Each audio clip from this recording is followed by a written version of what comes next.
The engines of Flight 782 growled like distant thunder as passengers settled into their seats, but one woman near the back sat unusually still. She didn't check her phone, didn't adjust her seatbelt twice like most nervous travelers, didn't even glance out the window. She simply folded her hands in her lap and stared ahead, calm as untouched water. The flight attendants noticed her quietness, but not in a troubling way, more in the sense that she seemed detached from the chaos around her. Nearby, a toddler cried. A businessman argued loudly on a headset, and the cabin lights flickered as passengers shoved bags into overhead bins. Yet she remained in her own world, silent, composed, almost peaceful. But peace doesn't last long at 30,000 feet. Only 20 minutes after takeoff, a sharp metallic tremor rattled the plane. It wasn't violent enough to throw anyone from their seat, but it was strong enough to make hearts jump. Conversations cut off mid-sentence. The captain's voice crackled over the intercom, calm, controlled, but edged with something no passenger ever wants to hear. Ladies and gentlemen, we are experiencing an unexpected systems anomaly. Please remain seated while we run diagnostics. Anomaly. The kind of word pilots use instead of saying problem. A few passengers gasped. One whispered, "Is that normal?" Another clutched her necklace. Fear spread like a slow wave through the cabin. Everyone reacted. Everyone except the silent woman. Instead of panicking, she closed her eyes. Not from fear, but as if preparing herself mentally, like someone who knows a storm is coming yet refuses to bow to it. Moments later, the plane lurched again. This time the jolt was harder, sharper. A tray table snapped open. A drink spilled. Gasps turned into cries. And above the fear, someone shouted, "Look outside." People pressed toward the windows, and their faces drained of color. Two F-16 fighter jets, sleek and gray, had appeared on either side of the aircraft. Their wings tipped slightly, taking position like guardians or warnings. The silent woman finally opened her eyes. Outside, one of the fighter pilots gestured urgently. The second jet drifted alarmingly close, signaling with rapid wing movements. Even through the thick airplane windows, their movements carried one clear message. Something was very wrong. Murmurs filled the cabin. Fear, confusion, wild speculation. Was it terrorism? Mechanical failure? A communication breakdown? But then the unthinkable happened. One of the F-16 pilots transmitted through emergency frequencies. The captain's voice, now trembling despite his training, relayed the message to the passengers. "Ladies and gentlemen, the escort fighters have reported a critical issue. They are requesting backup support. Additional aircraft are inbound." Backup? For a commercial plane? The cabin descended into panic. But not her. The silent woman finally lifted her head, slowly, like a person waking from a deep meditation. Her gaze shifted to the window, and for a brief moment, something flashed in her eyes, recognition, not fear. As the passengers braced themselves, a distant roar echoed across the sky. It started faint, like a storm on the horizon, then grew deeper, heavier, unmistakably powerful. A sound the F-16 pilots themselves respected. The roar of an A-10 Thunderbolt. The legendary Warthog, slow, armored, terrifyingly strong, was racing toward them. Even the fighter jets seemed to adjust formation, as if relieved by its arrival. The passengers trembled. The pilots called for help. But the silent woman, she simply whispered, almost too soft to hear. Finally, and no one understood why. Not yet. But soon, her silence would become the key to everything. The roar of the A-10 Thunderbolt rolled across the sky like a metal beast awakening. Passengers stared through the windows, stunned by the sight of the massive aircraft cutting through the clouds. Unlike the elegant F-16s, the A-10 moved with slow, deliberate confidence, built not for speed, but for survival. A guardian no one expected. Inside the cabin, fear thickened the air. A man clutched his seat so tightly his knuckles turned white. A teenager whispered prayers under her breath. A mother held her child close, eyes wet with panic. But the silent woman, she leaned back slightly, as if the A-10's arrival had confirmed something she had already known. The captain spoke again, his professionalism stretched thin. "Ladies and gentlemen, we've been advised to cooperate with the escort aircraft. We are attempting to re-establish full communication. Please remain calm." Calm. The one thing no one had left. Except her. She looked almost prepared. The A-10 lowered altitude, drawing nearer, and for a terrifying moment, passengers thought it might collide with the plane. Instead, it leveled off smoothly, giving the commercial jet a protective shadow. The F-16 pilots signaled desperately, their wing flashes frantic and urgent. One of the passengers shouted, "Why would fighters call for help? What's happening to us?" No one had the answer. The plane jerked again, this time with a violent shudder that sent a ripple of screams down the cabin. Oxygen masks dropped, swaying like ghostly lanterns. The turbulence wasn't natural. It felt targeted, like some external force was gripping the aircraft. The attendants rushed to assist passengers, but their faces betrayed the truth. They were just as terrified. And then, in the chaos, a faint beeping sound echoed from somewhere behind row 28. Not a phone, not a watch, something else. The silent woman's eyes snapped open at the sound, because she recognized it. Her calm expression cracked, just for a heartbeat, as she unfastened her seatbelt with deliberate care. Passengers around her stared. "Ma'am, please remain seated," a flight attendant called out. Instead, she stood, not angrily, not in panic, with purpose. Every step she took down the aisle made the fear around her part like water around a ship. She moved quietly, almost gracefully, until she reached the overhead compartments near the source of the beeping.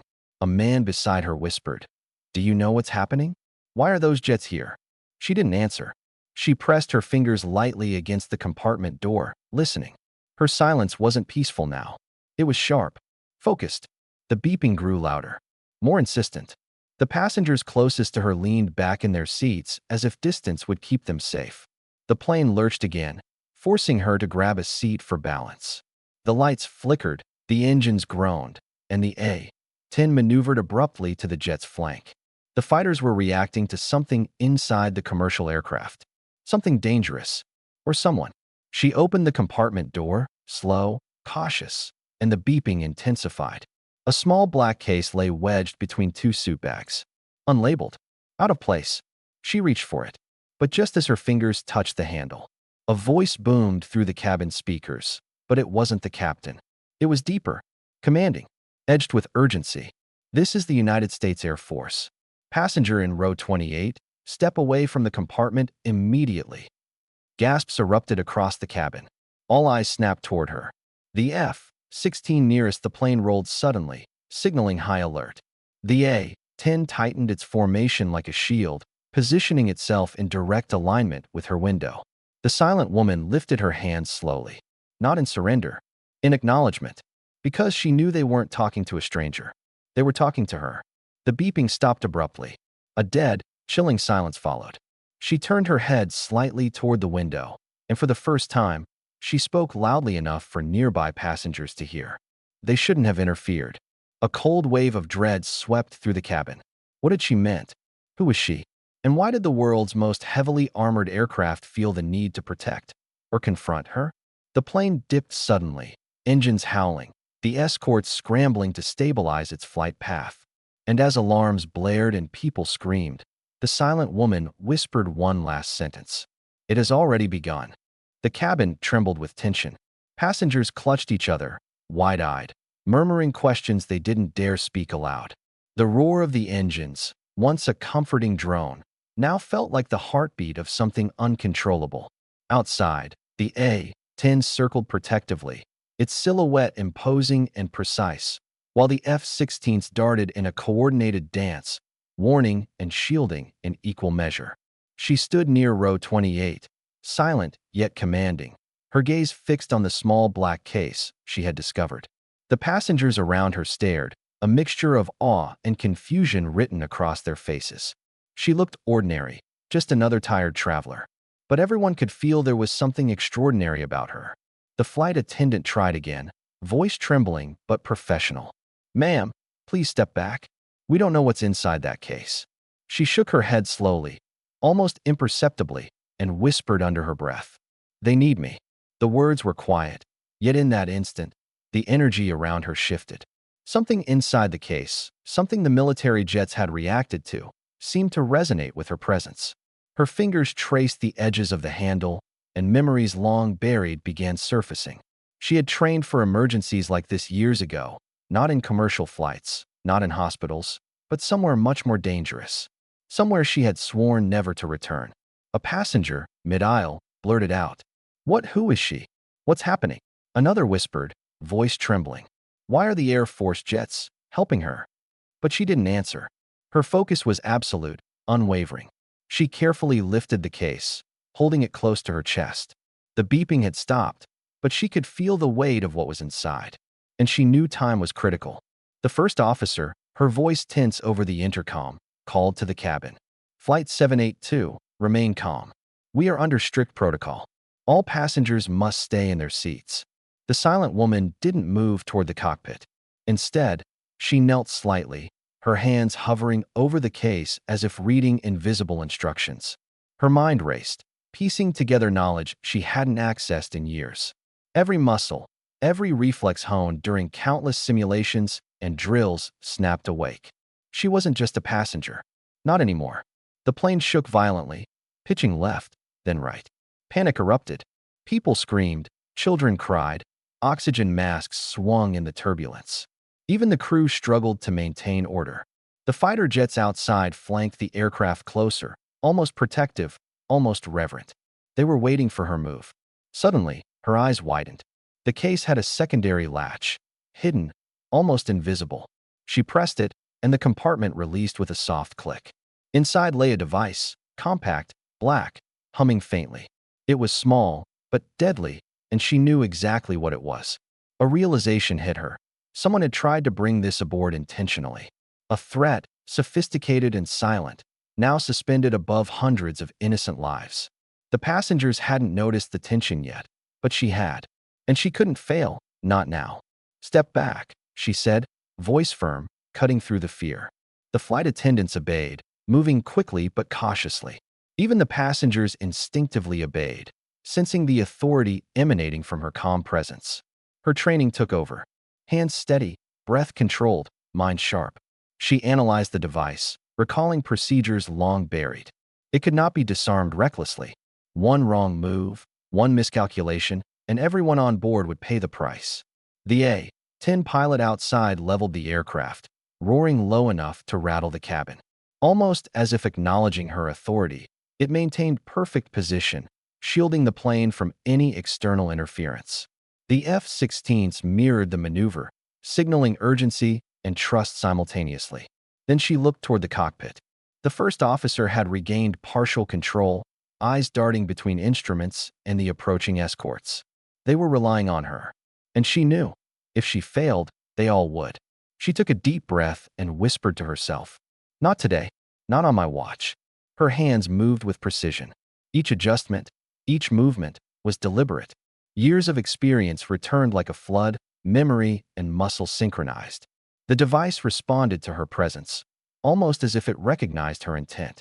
Passengers watched in stunned silence as the woman who had appeared ordinary, tired, invisible, silent, took command of the moment. Every movement, every decision radiated calm authority. Outside, the A-10 roared again, closer now, almost protective.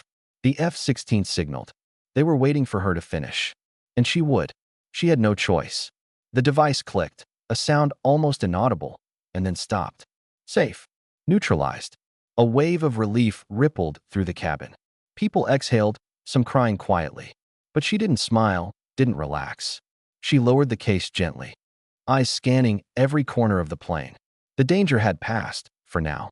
And the world outside? The pilots in the A-10 and F-16s acknowledged her silently, their precision flying forming a circle of respect around the aircraft. She was no longer just a passenger, not a bystander. She was the key, and everyone on board had just witnessed the first hint of her true power. The cabin was still trembling from the last jolt when she finally allowed herself to glance around.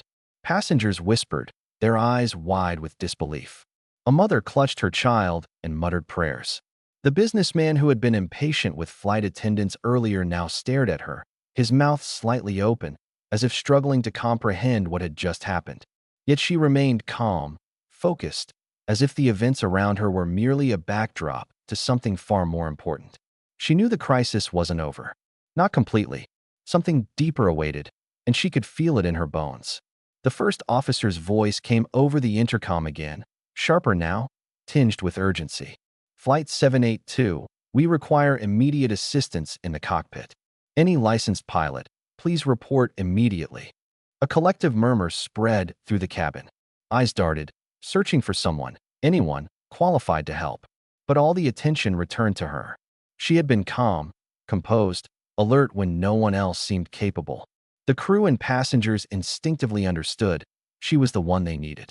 The flight attendant, approaching her with a mix of hesitation and hope, said, "Ma'am, we need you in the cockpit. The captain is incapacitated. Please, if you're qualified." She nodded. That single motion, small, deliberate, was enough. She unbuckled her seatbelt and rose. Every step toward the cockpit carried gravity, as if the floor itself recognized her purpose. Passengers leaned back instinctively, whispering among themselves. Who was this woman? What did she know that no one else did? The A-10 outside mirrored her movement, maintaining a tight protective formation. The F-16s darted around, signaling urgency and coordination. Even the machines above seemed to recognize her authority. Inside the cockpit, the first officer's face reflected relief and exhaustion. Her hands were steady on the controls, but her eyes betrayed the weight of responsibility. She hadn't flown alone under this kind of pressure before. And now, with the captain incapacitated, the fate of everyone on board rested on this unexpected ally. She entered the cockpit, her eyes scanning the instruments quickly.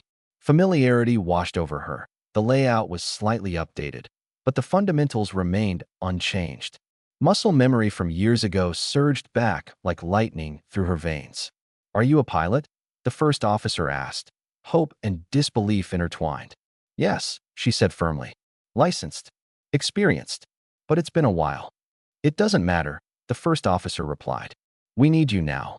The silence that followed was tense, almost electric. Outside, the fighter jets adjusted their positions. The A-10 hovered like a guardian angel, while the F-16s flanked the plane in precise formation. All attention rested on the small, composed figure in the cockpit. The device she had neutralized moments earlier had been a warning, a test. But now, the real challenge awaited. Managing the aircraft with a compromised cockpit, guiding it safely to an emergency landing, ensuring that every soul aboard survived. She fastened her harness and adjusted her headset. Each movement was deliberate. Each glance at the instruments confirmed her authority. Years of training, long dormant, surged forward, decision-making instinctive, reflexive. The first officer briefed her quickly. "Captain is stable but cannot manage the controls. Fuel is adequate for diversion. Medical support on the ground is ready. You'll guide us through the procedures. I'll handle communications." She nodded, her eyes scanning the horizon, the instruments, the fighter escorts outside. Every second counted. Every decision mattered. The passengers had no idea how close they were to disaster, or how critical her role had become. The plane shuddered slightly as turbulence hit again. She called out altitudes, speeds, flaps, her voice steady, commanding. The first officer mirrored each action, relief evident with every correct response. Back in the cabin, passengers began to notice a change. Fear remained, but it was tempered by awe. That quiet woman in 28B, exhausted, unassuming, ordinary seeming, was now the anchor. The person everyone was relying on. The businessman who had earlier snapped at flight attendants whispered to his neighbor, "She's saving us." A mother whispered to her daughter, "See? Never judge someone by appearances." The silent woman glanced briefly at the cabin, eyes meeting several passengers' gaze.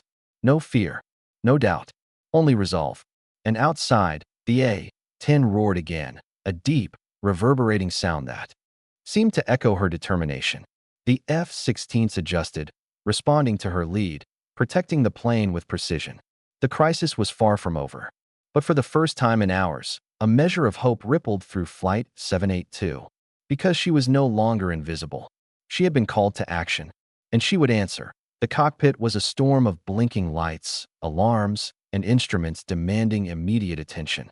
Outside, the fighter jets maintained perfect formation, the A-10 growling low and steady as if mirroring the woman's determination. Inside, the first officer's hands trembled slightly on the controls, the weight of responsibility pressing down. And then there was her, calm, focused, resolute, the anchor everyone had been searching for.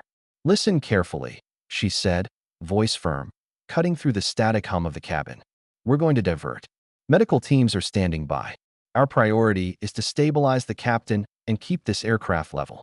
Follow my instructions exactly." The first officer nodded, relief washing over her. She could feel instinctively that this woman knew what she was doing.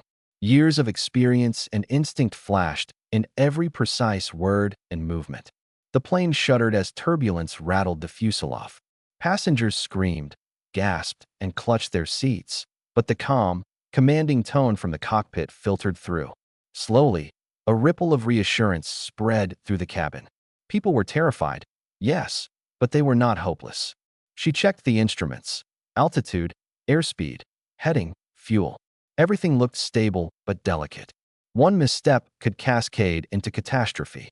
Outside, the A-10 roared again, positioning itself to shield the jet from any external threat. The F-16s flanked closely, responding instantly to her subtle hand gestures toward the cockpit window. They were following her lead, unofficially, unquestionably. She adjusted the flaps with precision, spoke clear commands into the headset, and monitored the plane's systems with surgical accuracy. Muscle memory kicked in fully. Years of flying had left an imprint on her mind and body that no amount of time could erase. The aircraft responded smoothly to her instructions, the turbulence seeming to calm under her control. Meanwhile, in the cabin, the passengers were beginning to notice. Whispers spread. "Did you see her? She's guiding the plane.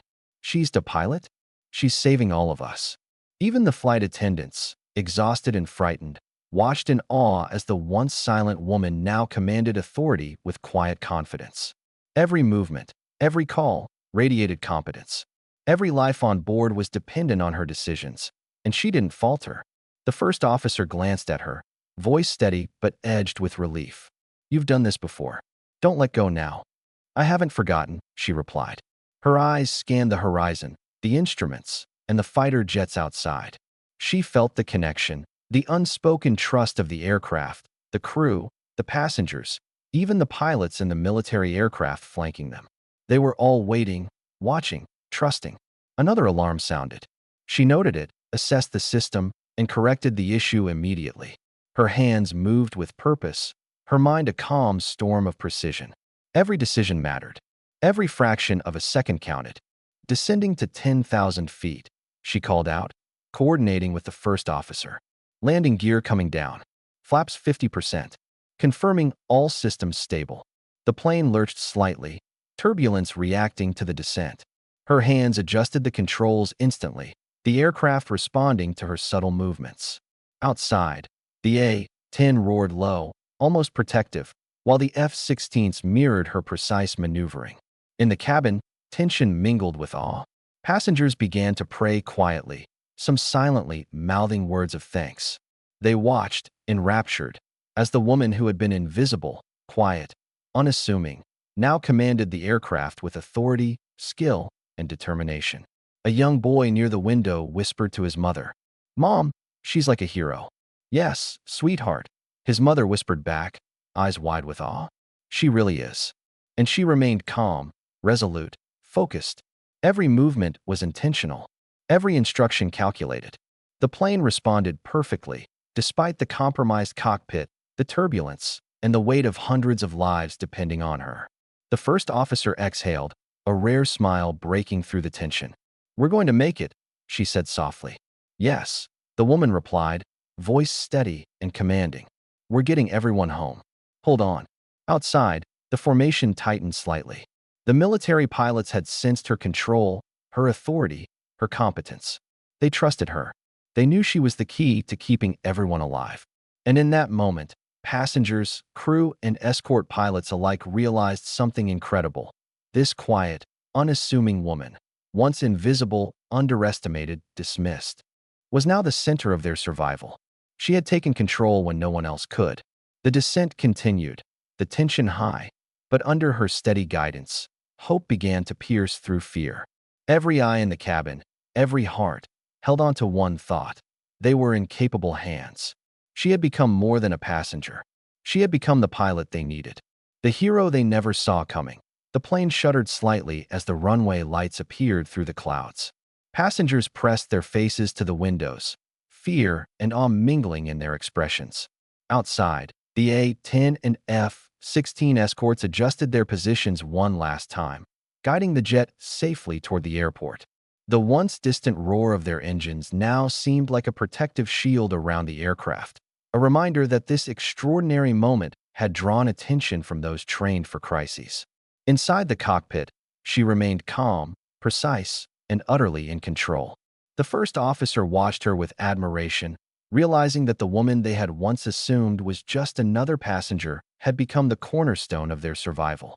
Her hands moved across the instruments with confidence, her mind anticipating every potential complication before it arose.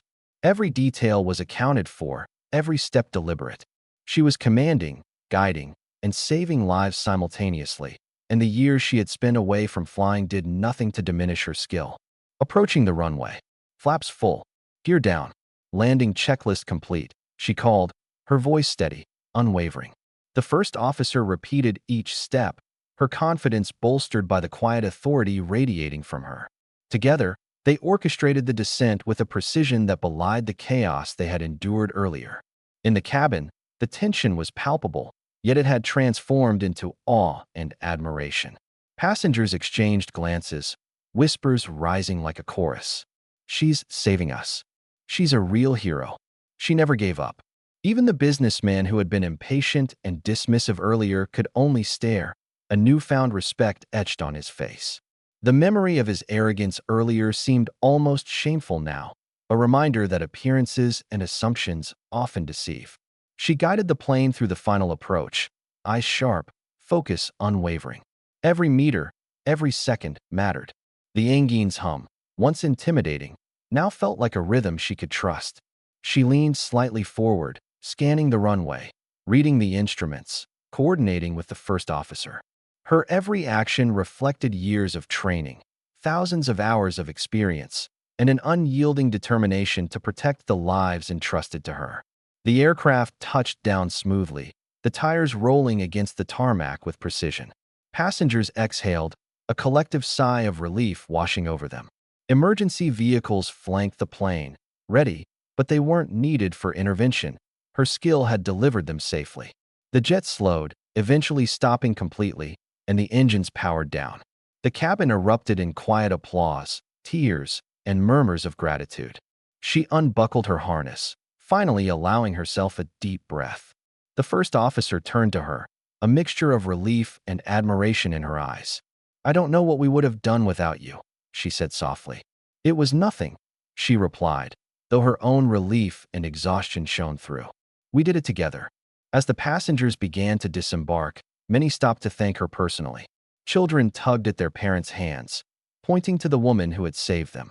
The businessman from first class approached quietly, offering a sincere apology. "I misjudged you," he said. "I had no idea who I was dealing with. Thank you for everything." She smiled faintly, nodding. "What matters is that we're all safe." Outside, the escort jets lifted off, vanishing into the sky. Their mission complete, their silent acknowledgement of her capability remained, a reminder that even the most unassuming individuals can become central in moments of extraordinary pressure. Later, she reflected on the events. She had boarded the flight tired, burdened by life, and invisible to the world. Yet when called upon, she rose to the challenge, proving that courage and skill often lie hidden beneath ordinary appearances. Her identity as a single mother, once a source of limitation in her own mind, had not hindered her. If anything, it had strengthened her resolve, sharpened her instincts, and grounded her focus. Her story quickly spread. Passengers recounted it to friends. The media picked up the narrative, and the airline recognized her with accolades. But she declined fame, knowing the true reward was far more personal. The knowledge that she had preserved hundreds of lives, stayed true to her abilities, and reclaimed a part of herself that circumstances had almost buried. At home, her daughter waited, unaware of the full gravity of what had happened. She embraced her mother, asking simply, "Mom, did everyone get home okay?" "Yes, baby," she replied, tears welling in her eyes. Everyone's safe. And in that moment, she realized something profound. Life often asks us to step forward when we least expect it, to trust our instincts, and to believe in our own strength. The quietest, most ordinary moments can suddenly become extraordinary. The invisible can become essential. The overlooked can become heroic. She had been sleeping in seat 8A, exhausted, underestimated, and dismissed. Yet when the call came, she answered and discovered she still had everything it took to rise, to lead, and to protect. Captain Sarah Mitchell had reclaimed her power, her confidence, and her purpose. And as she tucked her daughter into bed that night, she knew one truth above all. The world may not always notice you, but when it truly matters, courage, skill, and heart will always shine through. The flight was over, but her journey, her story, her strength, and the lessons she embodied would echo far beyond the walls of that aircraft. She was ready for anything. She had always been ready.